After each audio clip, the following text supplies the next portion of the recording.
Hello everyone, welcome to this video.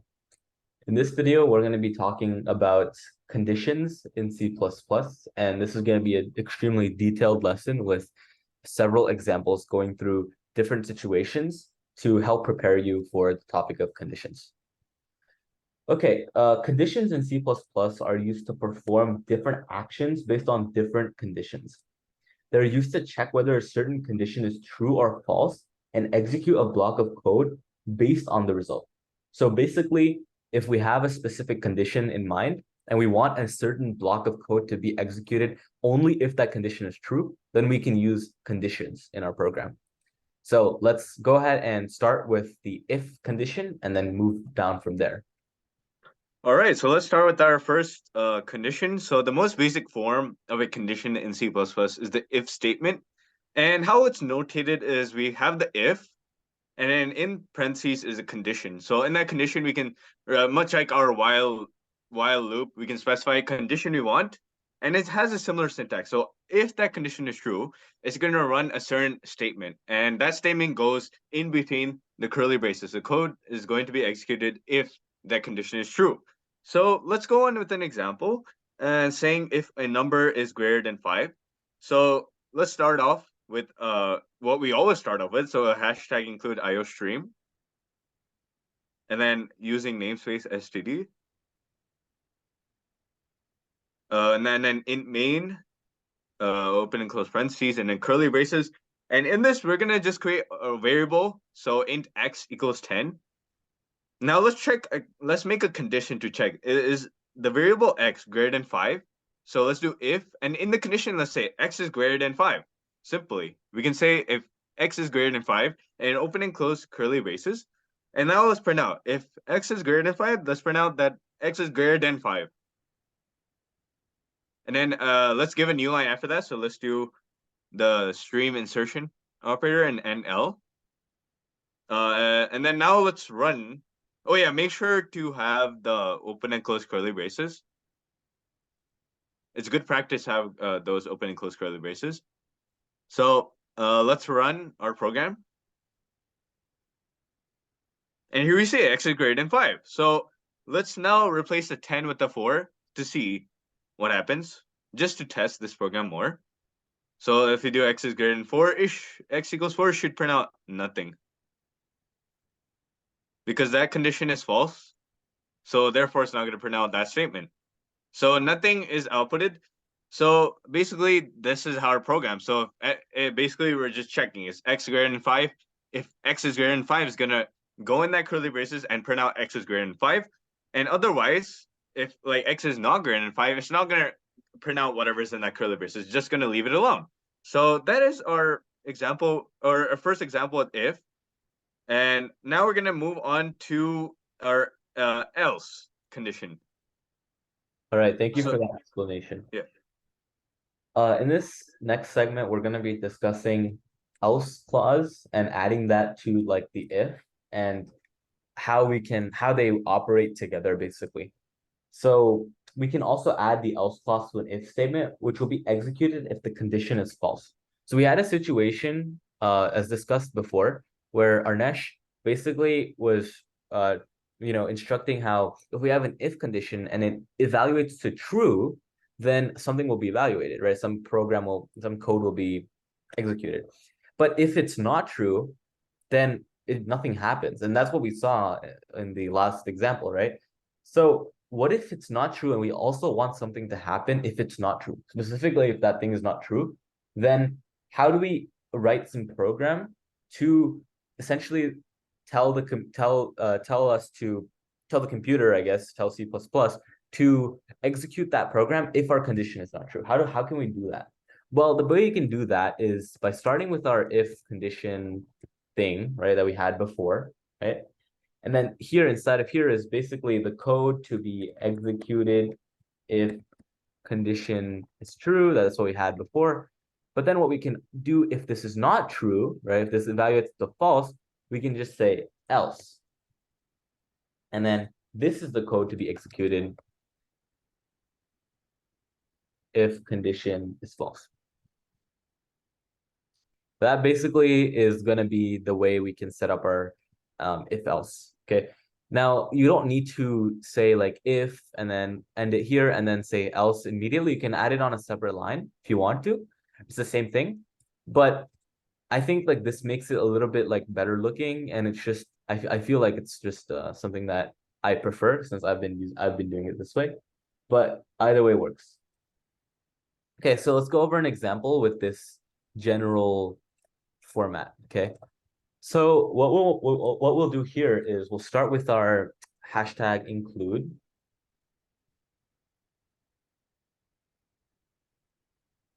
IOStream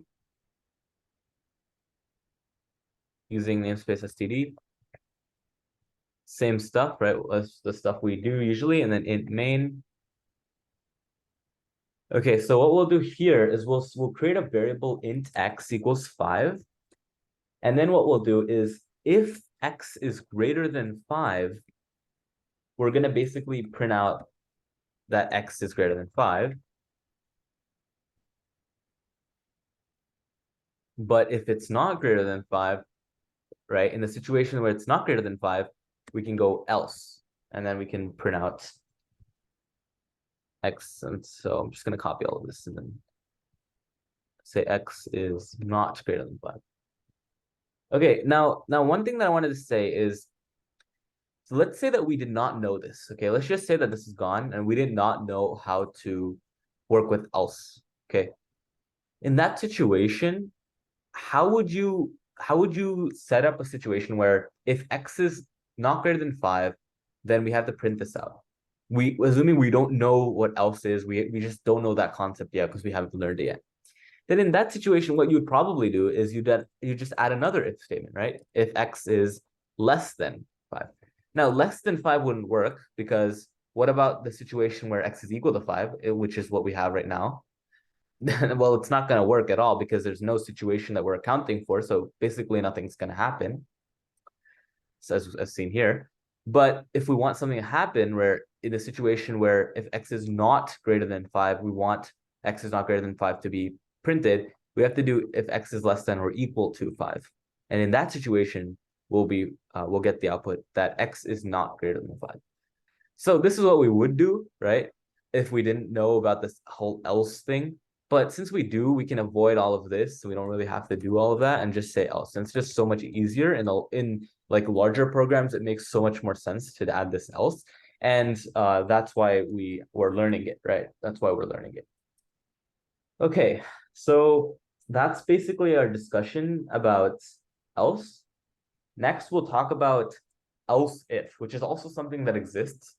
And we'll go over that right now. All right, so let's go to our actually last statement of the conditions. So we're gonna use else if, and the reason why we use else if is we want to test multiple conditions to see if there's one condition we want to check, or if there's another condition you want to check. You know, if there's multiple conditions you want to check in a program, and you want our program to check all of those conditions, right? So let's start off with the template for how do we actually make this else if condition. So in order to have else if, we need to first have our simple if condition. So if condition 1, and then now we just similar format. So we have open and close curly braces and code to be executed if condition 1 is true. And now here's where we can have else if. So similar to how we had else, we can have else, but then we have another if, and now we're having another condition to check. So if condition 2, which is a separate condition from condition 1, so it's going to be saying code to be, and then basically in that curly braces is going to be code to be executed if the condition 1 is false and condition 1 is true.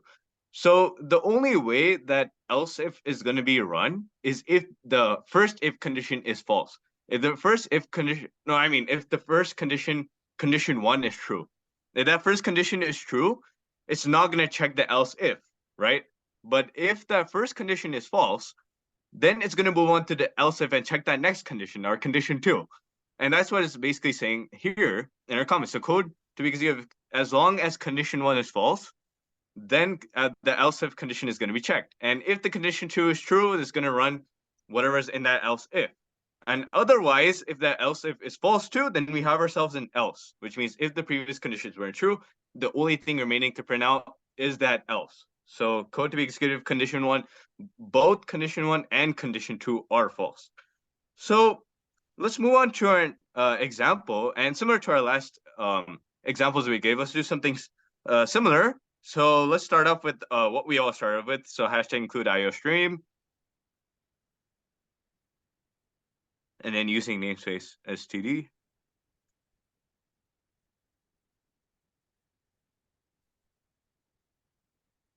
And then int main. And now let's start off with creating a variable int x equals 5. And now let's start with our first condition. Remember, make sure we start off with if. Always start with if as our first condition. So if x is greater than 10, which means if the variable x is greater than 10, let's print out in that curly braces, x is greater than 10.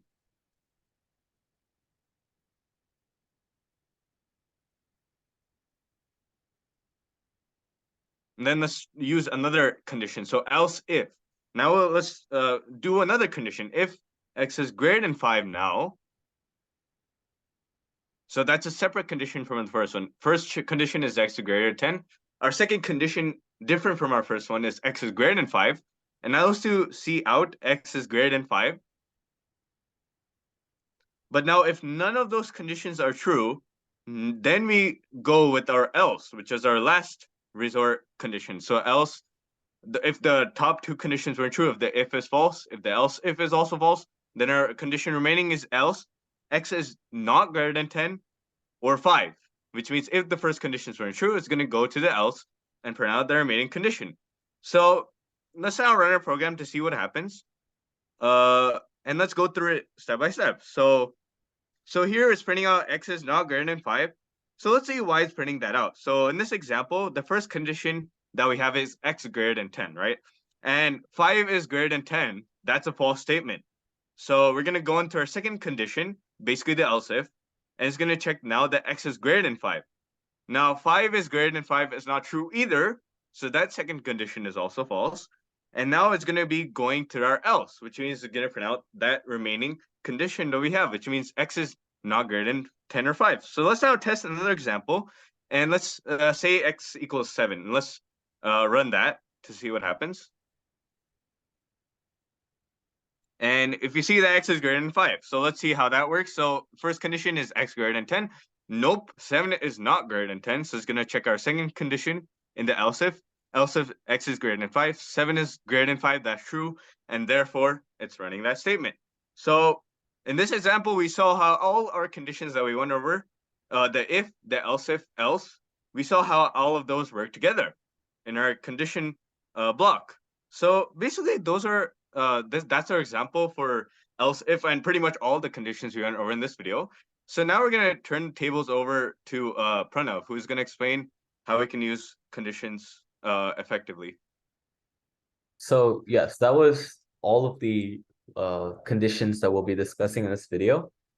Conditions are very useful in our program, and honestly, it's gonna become secondhand nature. It's just gonna become super easy over time because basically just think about it like making decisions, right? Making decisions in your life.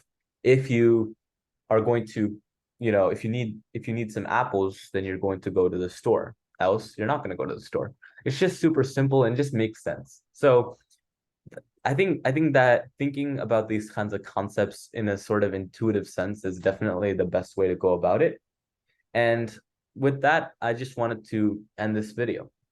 I hope you found this video helpful, and I hope you continue watching more of our tutorials. Thank you. Bye.